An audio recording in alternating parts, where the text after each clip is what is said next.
Hello, I'm Colleen Gallagher, CEO at Onward and Upward, and you're listening to the Association Insights podcast, where each week we interview association leaders from across the country to hear how they're trying new things, taking big risks, and delivering value for their members. We'll explore the realities of what it means to work in and with associations and bring you the insights and inspiration you need to advance your career and make big changes at your association. Let's get started. Welcome back to the Association Insights podcast. I'm your host, Megan Henning. Across the association world, declining membership is a challenge many are trying to solve. But what if the answer isn't better incentives or splashier campaigns, but a complete reimagining of the model itself? That's exactly what the American Society for Non-Destructive Testing set out to do in 2023. As the world's largest technical society for NDT professionals, ASNT took a bold step, launching a freemium membership model that's already attracting new and returning members and generating over $50,000 in revenue from non-dues paying associates.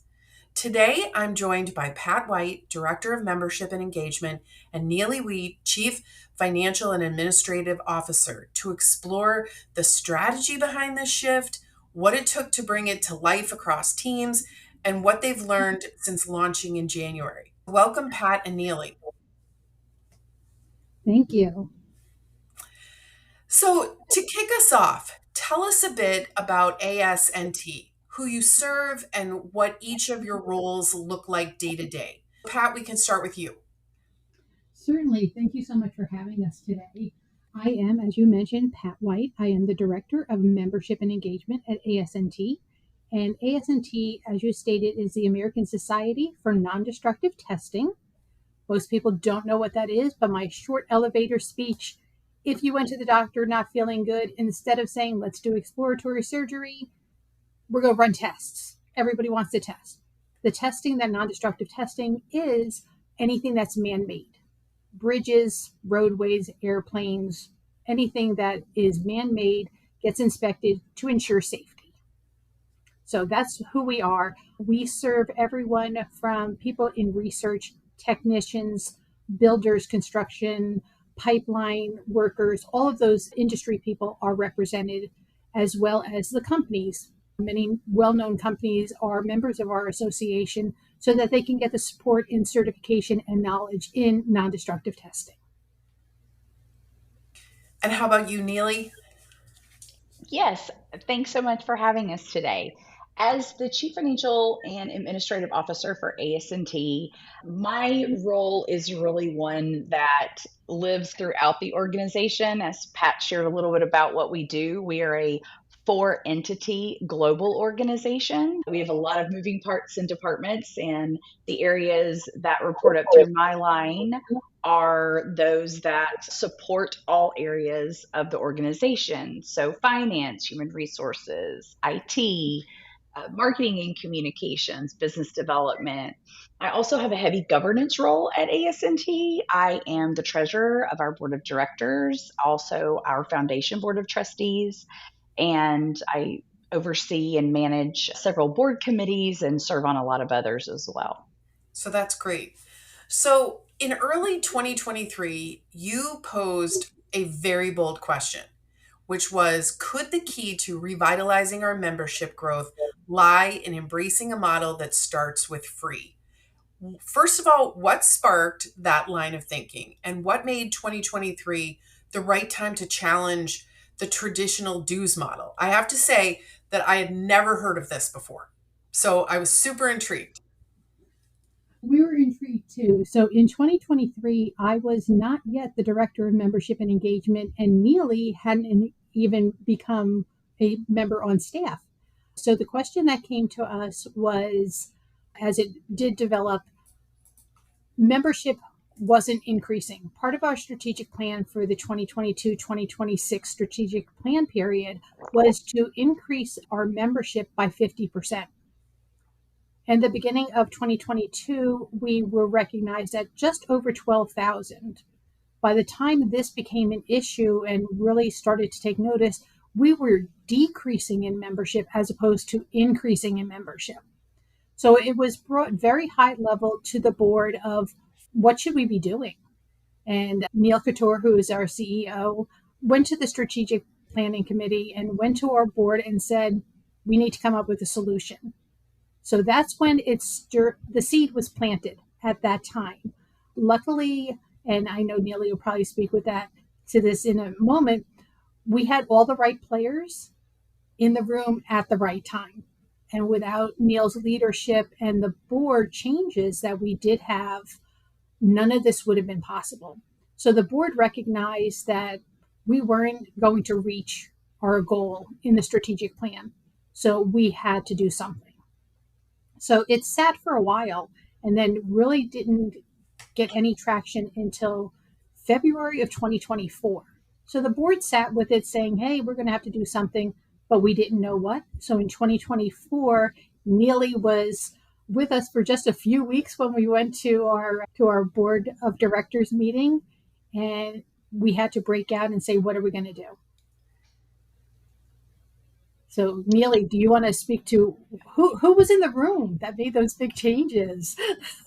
In life, they always say timing is everything. And I think that the timing was perfect for us to really tackle this issue. The biggest piece, obviously, was a supportive board and volunteer leader group. They understood the challenges that we were having. They also are a really great group of individuals who know that they are the experts in NDT and that we are the experts in association management. And I think that distinction and understanding our roles makes it much easier for us all, the entire organization, to really push forward on these changes and be innovative. So I think timing was everything. In addition to staff, at the time, Pat was our interim director of membership and engagement. And I would say about a month after we started this project, she was given that role permanently. As Pat said, I had been on staff for about 5, 6 weeks when we had our first board meeting when it was discussed. And prior to my arriving, we had not had a CFO role in several years. And I think that was also an important piece to present the financial model, the risk, ask really hard questions. I'm known for asking a lot of really hard questions and saying, what if this happens? What if that happens? How would we mitigate this? Everyone's getting a lot more used to it now that I'm pushing it on my 2-year anniversary, and they tolerate me very well with a lot of grace. But I think having that role there, having Neil as our leader has been phenomenal for ASNT, not just in this situation, but overall for the organization. We've experienced phenomenal growth since he joined as CEO in 2019. And really a board committee, the strategic management committee, that understood that we had to do something because doing nothing wasn't going to work. We had data to prove it. And then also the board respecting that committee's decision, even though there are a lot of them that are on that committee, there are a lot of non-board members on that committee as well. So understanding how all that works. And we workshopped it. So even though Pat said everything started in February of 2024 and we launched at the very end of January 25, that's a short time period to completely change something like this for an association. But for us, it's actually a pretty long runway because we move pretty fast and we have to be pretty nimble at ASNT. But we had been having this conversation for many years and had data to show that there's always an option of doing nothing, right? And that option wasn't going to get us where we needed to be. So I think it was just a lot of very important components and people and groups all at the right timing that made it possible. I love that you said you could do nothing, because I have spent a lot of my life in associations, and sometimes that is an option that people choose, even though you know this is not the right option. So you all ultimately landed on a freemium membership structure with a new associate category. And tell me about what that model looked like when it launched in January 2025, and how do you define what's free and what's paid? Right. So this was a true test of how much we could push and offer without giving away the store. So I was in charge of leading the group of what to do with membership. As you said, and Nealy said, one of our options was to do nothing. The famous quote, the definition of insanity is doing the same thing over and over again, expecting a different result. We couldn't go there. We did look at other options. One was based on the personas of our members.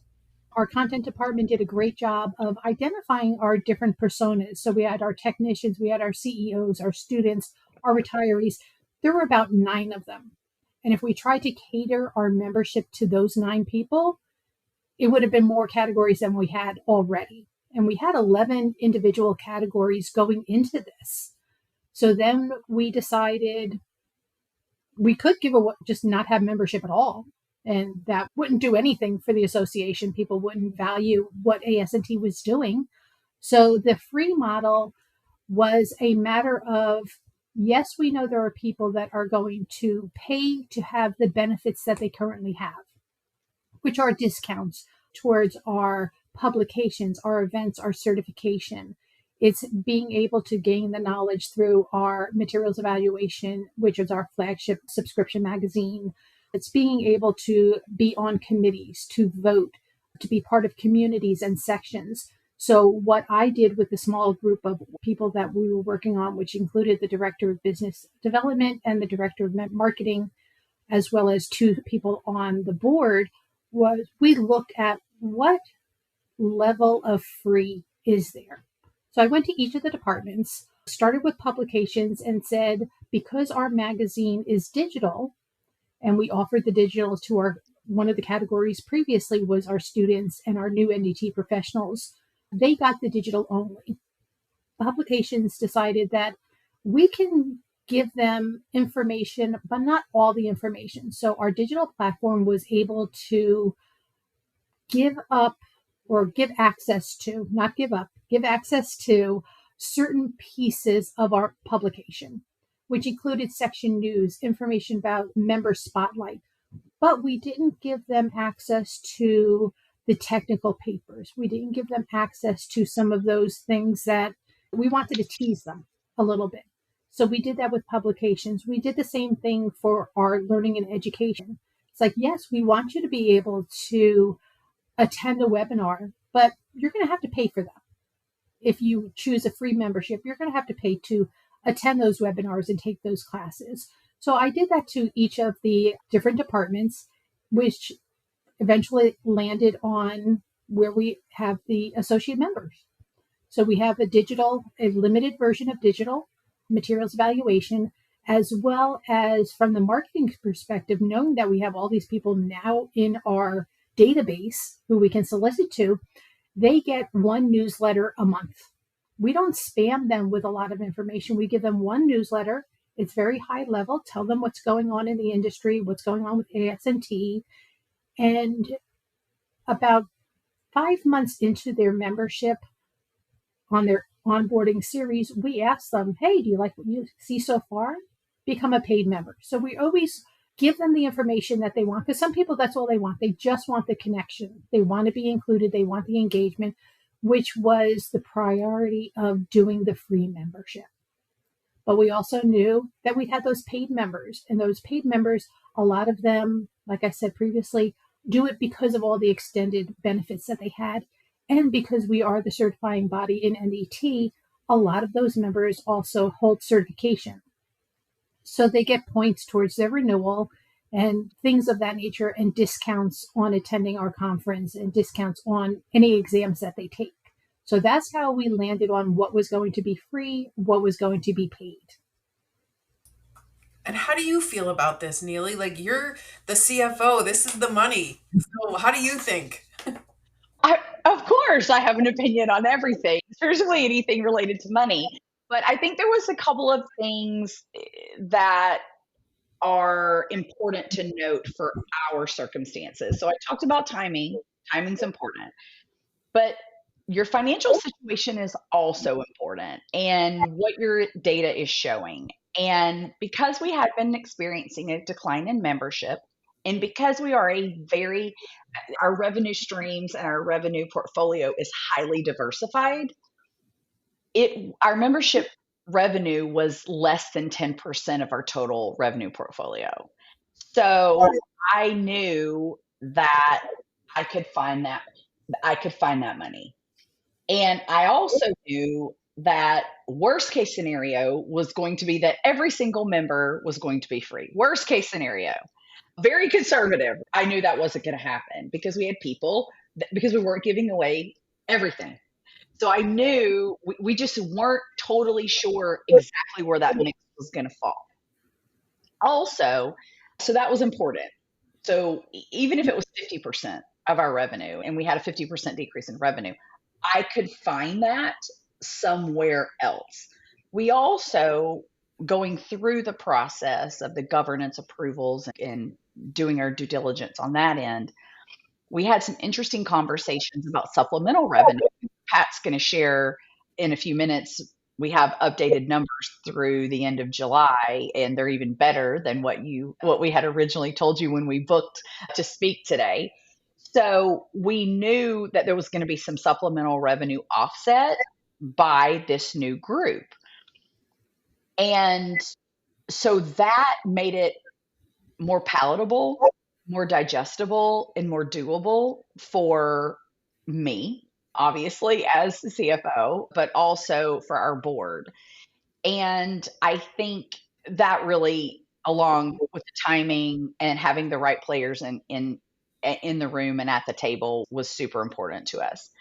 Additionally, we had to, after Pat established this is what it's going to be, right? These are the models that we're going to have.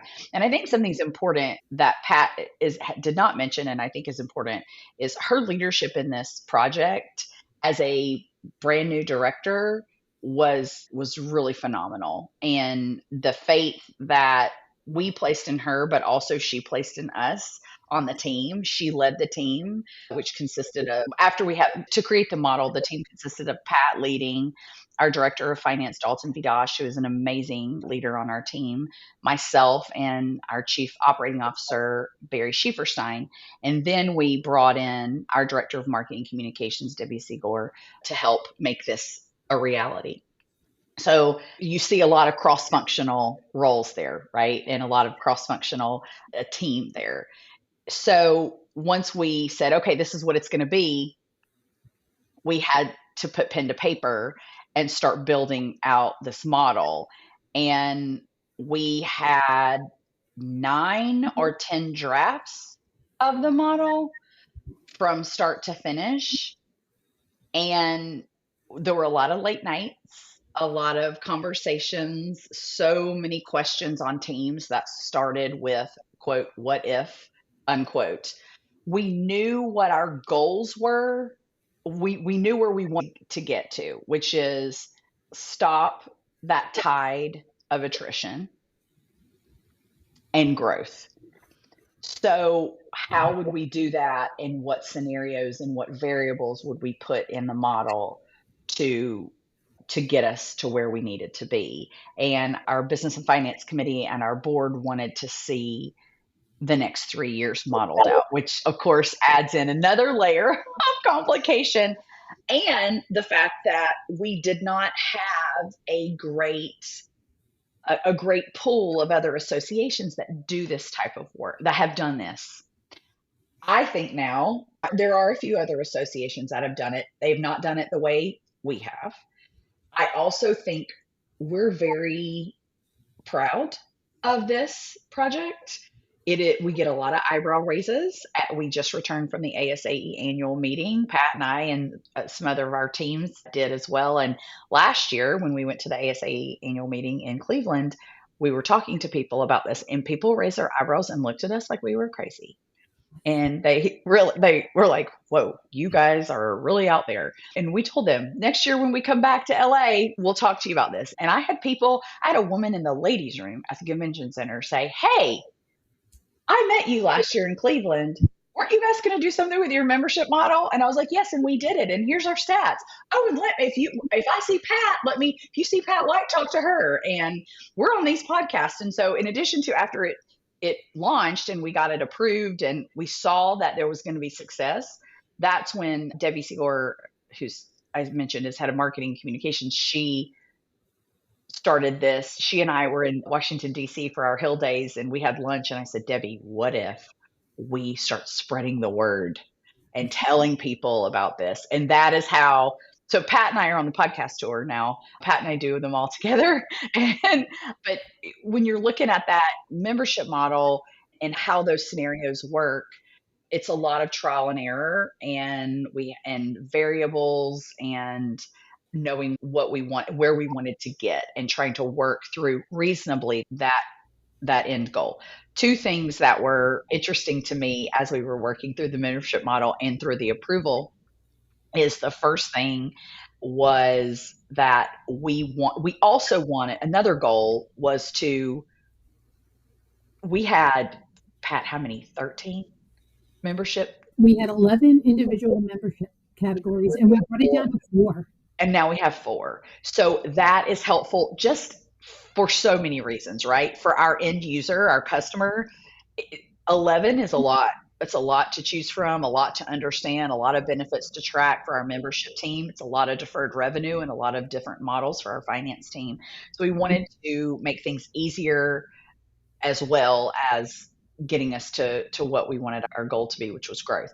The other piece was when we were going through the modeling and presenting it to our business and finance committee and to our board, I was shocked that they told us that we were being too conservative.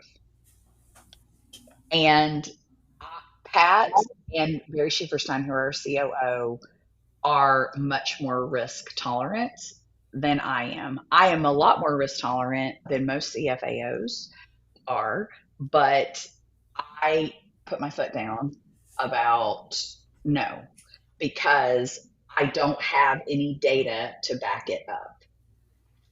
So I gave a little. I didn't give as much as they wanted, but everyone understood why. So it was a really good exercise. But when they wanted us to be more aggressive with the risk part of it, I was like, oh boy, but they were right. So at least I say that now. So if they're listening to this, they were completely right. But so there was just a lot of different factors for us. Again, all that timing and that kind of perfect form to get us to where we needed to be. So many things about what both of you said stand out to me. One, the raised eyebrows. That was me when Colleen said we have our monthly meeting and we're talking about all the topics. And I said, what do you mean their membership is free and they're now doing better? That seemed completely counterintuitive to me. So I loved that. And the other thing that you mentioned was doing things trial and error. You don't hear a lot of people say that. People are afraid of the error. That type of, I don't want to say that type of mindset exists in a lot of associations, but in the associations that I've worked at, that fear of error prevents what, to be honest, what you just did, which was super innovative, thinking about the members to streamline how many categories. Because you're right, when you go to join an association and that there are 11 different things, that can be very overwhelming. But 4 is not overwhelming. So I'm super impressed with that. I know since the launch, and this is probably the number you mentioned before has gone up, but you've not only seen a spike in new and returning members, but over $50,000 in revenue from those non-dues paying associates. You're going to update that, but what surprised you most about these early results, and how are you tracking success? So the early results for me, so when we launched on January 25th, it was a Friday. Everybody knows you don't launch products on Friday. You build them up and start them. But we had a board of directors meeting going on, and the board's like, when is this going? When is this going? Now you have to remember, we got the approval in October of 2024. I did not know that it was written down that it was supposed to go live July of 2025. I'm like, we can have this done in January. And then I had to break it to IT and everybody else that we have 7 weeks to get this done, people. So we ran. I mean, we sprinted to get it done. So January 25th, we launched, and it was only on social media because you have to remember our new members, they're not in our database. The only reason they found us was they were either thinking about it or they saw the post on social media. So when the post went up at noon, we had the first 20 by 2 o'clock. And I kept refreshing and all weekend long. By Monday, we had 100 new to our system associate members. Right now, we have in our associate category, we have just under 2,500 people in the associate category. Of those 2,500, 2,000 of them were never in our system before. So since January 25th, we have garnered 2,000 new members. And this is the great part. Those 2,000 associate members, when we originally sent this to you saying, oh, they spent $50,000 in non-dues revenue, that number actually hit over $100,000 over the weekend. So 50,000 of it came from January to July 31st or June 30th when we submitted to you. We've already doubled that number and we're 2 months into the new fiscal year. This is incredible. The numbers are outstanding, totally outstanding. And it's not in all of the categories. The non-dues revenue include our publications, so people purchasing books, people attending our events, and our annual conference is in October. So we can see how many people are coming to our conference paying full price to attend because they're the associate members. They've heard about it. They want to attend. And in our learning series, either our in-person courses or our webinars. And that has been the largest number because originally we thought $1,200 would be happy at $1,200. We're like, add another zero to that. Our numbers for our webinars in our content department alone are outstanding. So how do we track success? The numbers. They're not just showing up because they want to be engaged and they want to be connected. They want to learn. They want to attend. They want to participate. And they're showing us that in the revenue that they're buying courses, they're buying books. So yeah, that's success. And the other thing that they're doing, they're participating in our committees. So we have a volunteer program. If we have a call for a subject matter expert or we have a council, we had industry sector councils, people are signing up for those things and they're in the associate category. So our projections as to what we thought they were going to do, we were still conservative and knock wood, we have done what we had planned to do. I feel like you guys should be speaking at ASAE and telling people this. We do. We should. We do in the ladies' rooms. Yes, we should. We actually have spoken, Pat and Debbie Seegor have spoken at the CES conference, which is the Council for Engineering and Scientific Society Executives, to an amazing crowd and amazing reviews. Barry Schieferstein, our COO, and I have submitted several proposals to state societies to speak there at the larger ones, because obviously we want to have the most impact we can. We want to spread the word and start the movement because it's important.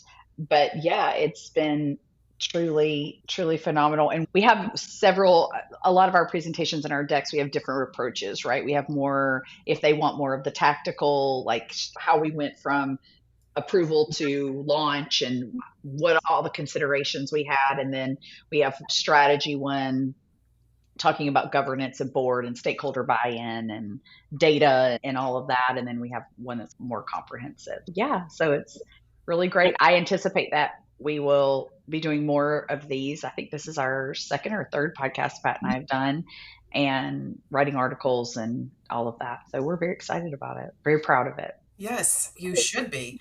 From a financial and operational standpoint, what did it take to make this shift possible? Like, especially in terms of, and I know you mentioned this, Pat, like systems, staffing, and Nealy, you mentioned cross team alignment. Like, this is a lot of people to jump through these hoops to get this done.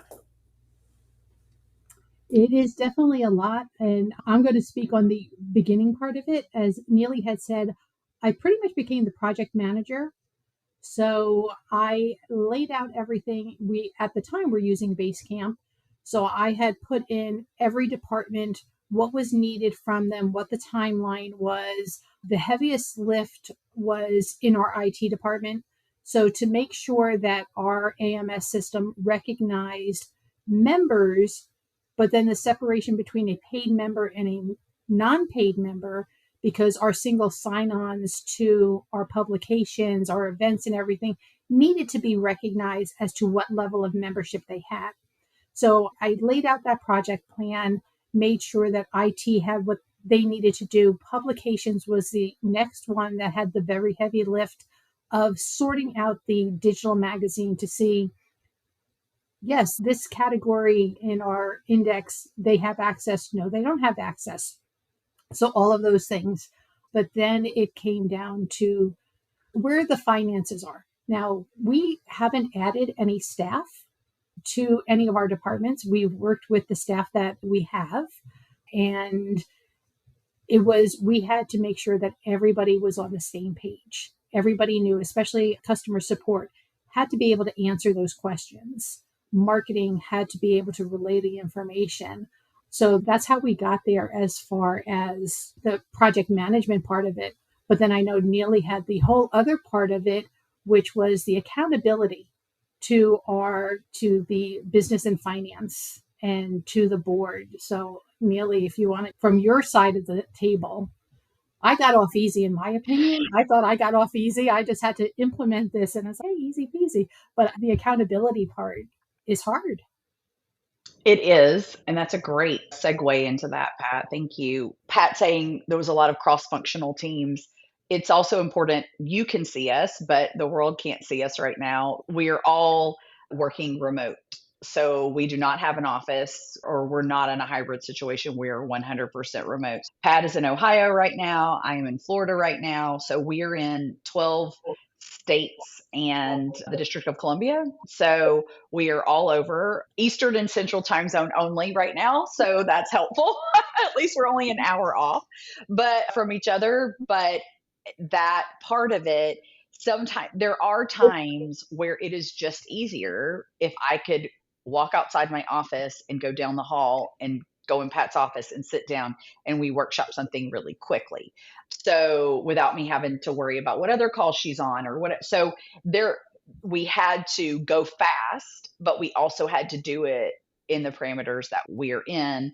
And our team really performed beautifully. As a side note, our team is just amazing. We have 45 employees and I've worked in associations my entire career. I fell into it very unexpectedly. I didn't even know you could do this, but I've worked with a lot of really amazing teams, but this by far is the smartest, most nimble, most innovative, most supportive I've ever worked on.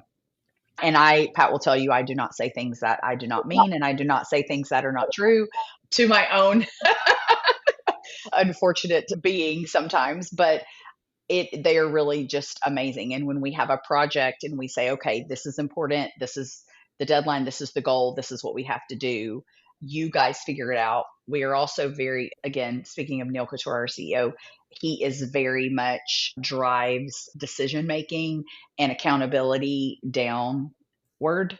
So he doesn't want just him and me and our COO and the rest of our senior team, our senior management team, to make decisions and drive accountability and work projects and all of that. We want our department heads to do that. We want our teams and our departments to do that. We're still implementing and still going through a maturation of project management, which I think is the future for associations.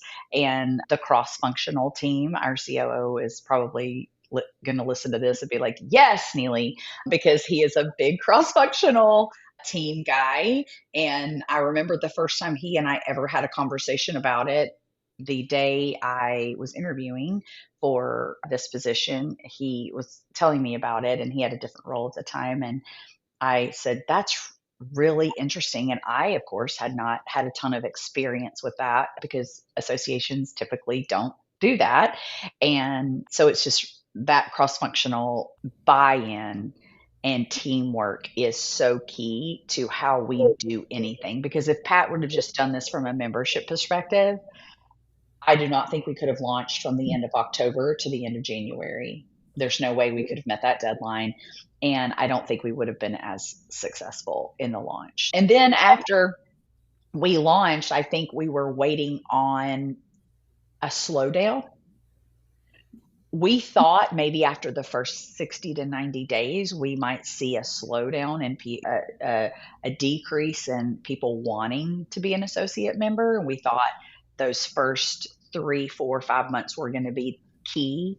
And then we would see a decrease in how fast that number was growing. And we have not seen that yet. So now Pat and I have this conversation. I think we talked about it in LA, actually. Is it coming? Or is it just delayed, or is it not going to come? So we're still monitoring that and looking at that. And I can't wait until we're in this for a full year to see those numbers, number one. And number two, I can't wait to see how many of those associate members convert to a paid member. But at the rate they're buying, I'm not sure I want them to financially. But yeah, I think that cross-functional team, having a strong project manager and a strong leader to get us to where we needed to be, I think was key.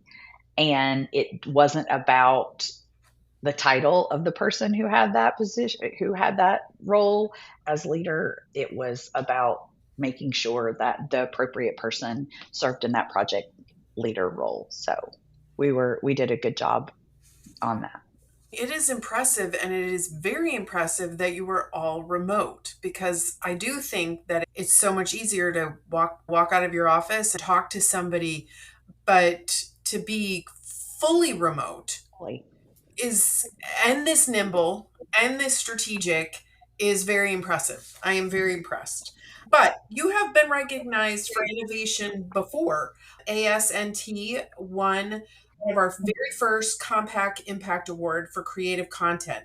How did your communications and marketing approach help shape the rollout and drive engagement for this new model? Because again, the fact that it went out on a Friday on social media and it still went gangbusters is really impressive.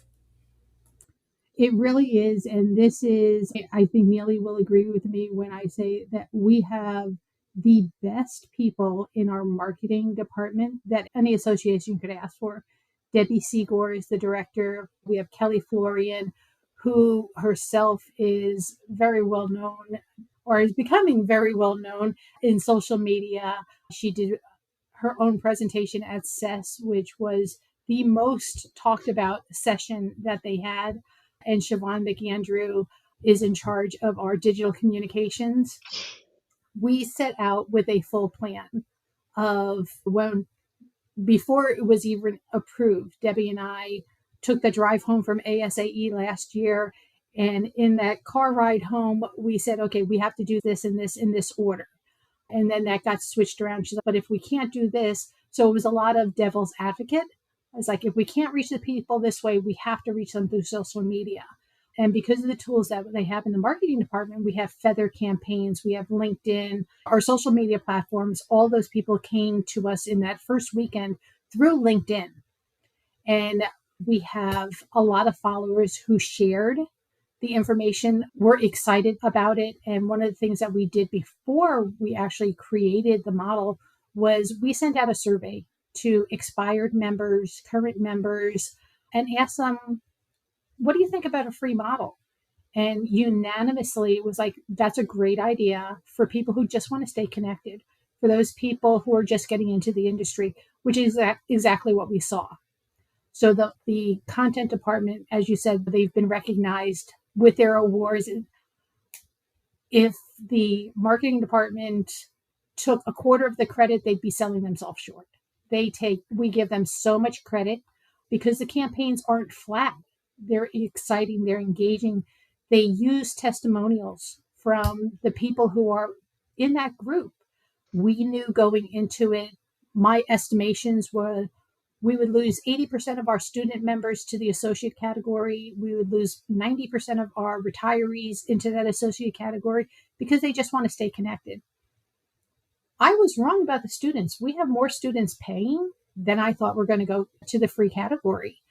And it's because the education that marketing is putting out there. Our onboarding for the associate members, even now I've seen people who were associate members for just 2 months who have now bought membership because of what they've learned, what they've seen. So our marketing department definitely, with the rollout and the push on that Friday, was amazing. And they never stopped. And we can't stop because we don't want people to forget what's going on and why we're doing it. So the marketing campaigns have kept up with that. So we had the launch. We launched in ASNT India, which is one of our separate entities, a few weeks later than we launched on ASNT itself, because our AMS system wasn't ready for them for that influx of people to come in because they had to manually put them in at that time. So there was a lot of education. And like I said, Debbie Siegler and her team, the best in the business, so inventive, so creative in getting our messages seen. I don't have anything else to add to that except right on, Pat. Like there's nothing that I can say about that group of dedicated professionals or how important marketing is in everything that an association does. And I think some associations understand that and have adopted that, and I think some have not. And I have seen over my career, there can be a rub between marketing and membership and who owns what. And we're very fortunate that we don't have that in our organization anyway, because we're remote and how fast we're moving and we have the right people on our team. But it's really just how important that marketing and that comms piece is, and understanding who are the experts on our team about that, and just really getting their guidance and always including them on even if you think this is going to have anything to do with marketing and communications. Yeah, it is. It's always going to be about that. That's great. What's next? Is there anything next? Are you just happy to sit back and watch this going? What is on your agenda? We don't sit back and watch anything. It's just not in our DNA and our nature. Yeah, we're constant, not even just with the membership model. Yes, we're pleased with the results that we've had now. We're pleased with where it is. But that we talked a little bit earlier in the podcast about that constant evaluation and that constant evolution. And that for me was very different and something I had to get used to at ASNT, because it's always we create something and that's what it is until later on down the road we might tweak it or we might not, but mostly this is what it is.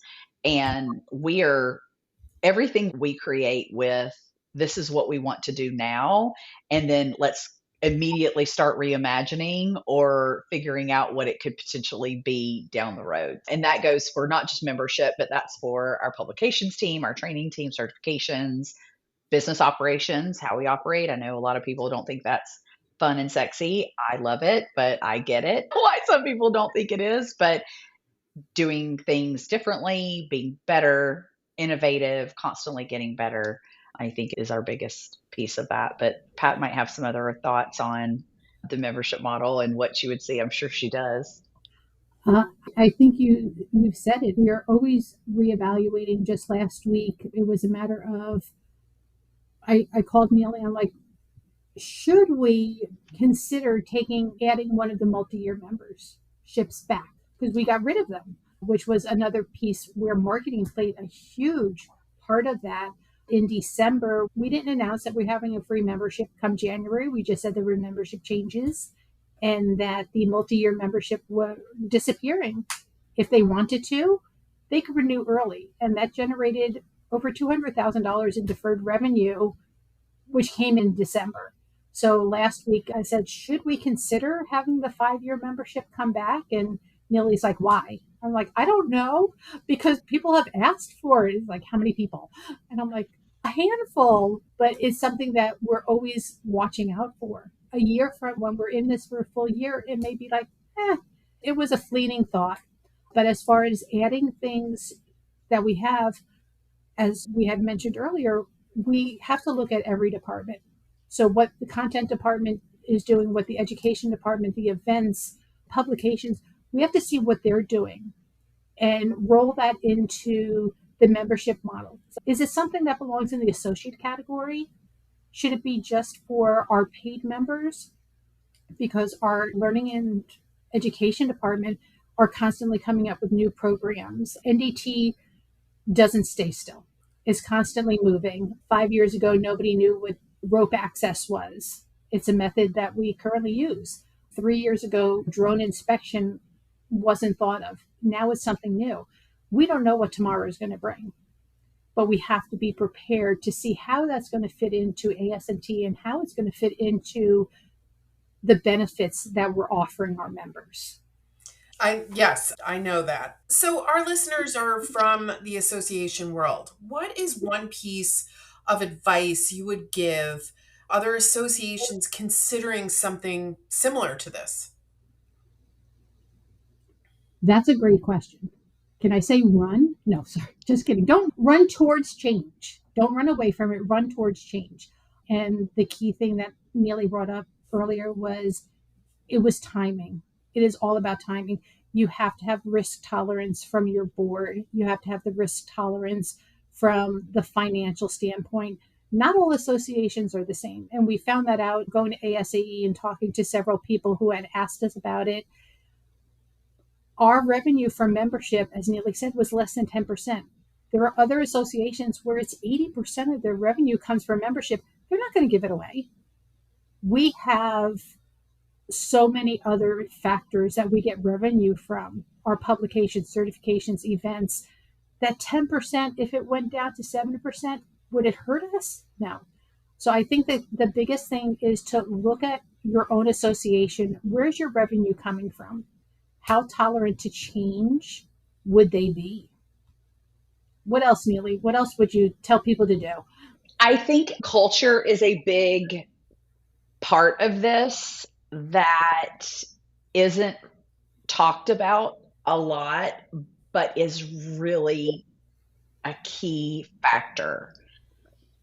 Do you have a culture of innovation? Do you have a culture of being risk tolerant, or at least having a conversation about risk? And if the board and if staff are as well, do you have a culture of embracing change? Now, change is tough. It's tough for everyone. It is not comfortable, but once you, and this is just, and I'm just saying something that's a fact and that everyone knows. It's not revolutionary, or I'm not spouting some great nugget of wisdom, but growth is always in the uncomfortable. Growth is in being uncomfortable and doing hard things that you just never imagined yourself doing. We have a very strong culture of innovation and of ideas and idea generation and collaboration and cross-functional teams. And is it where I would like to see it? No, but is it going to get better? Yes. Are we way ahead of the curve? Absolutely. Are we the best at it that is out there? No, but we're pretty up there. So I think that is your culture. Do you have a culture from a governance standpoint, from a staffing standpoint, and from just an organization membership standpoint that will even have a conversation about this? And if you have a conversation about it, it might not be it might not necessarily be something that your association does or can do, but it might spark another idea in another area that you can do.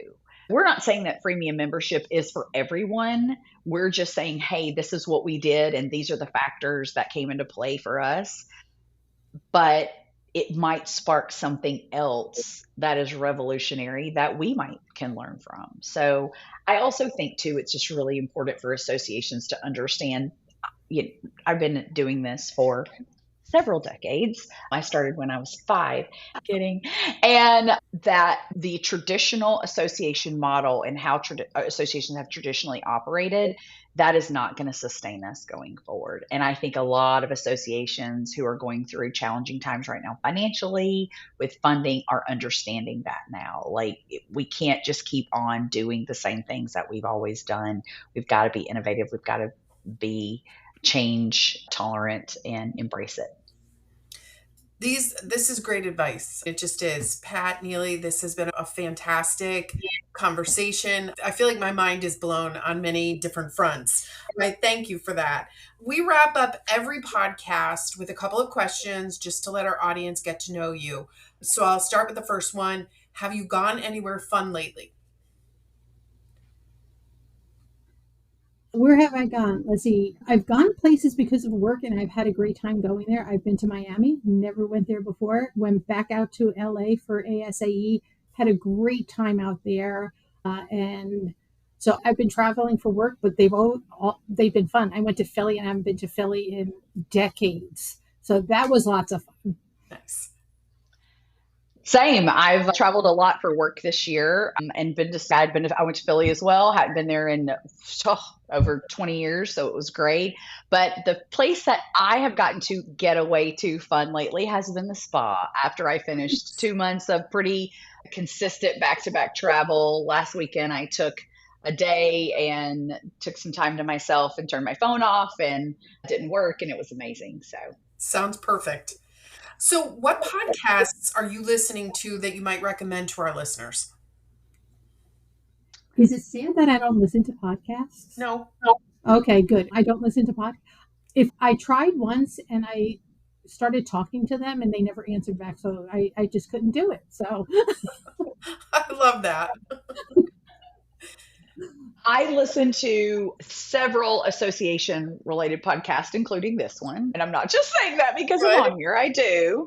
I also I wish I had more time to do it, but unfortunately with life, it just doesn't work out that way. I listen to Mel Robbins' podcast. She's been she's revolutionized the way I think about a lot of things. But I think I was finally ready to embrace her theory and her philosophy at this stage in my life. So I listen to her podcast as well. Yeah, she's great. Great. When you say podcast, I don't think of like the association ones as podcasts. I consider them to be learning.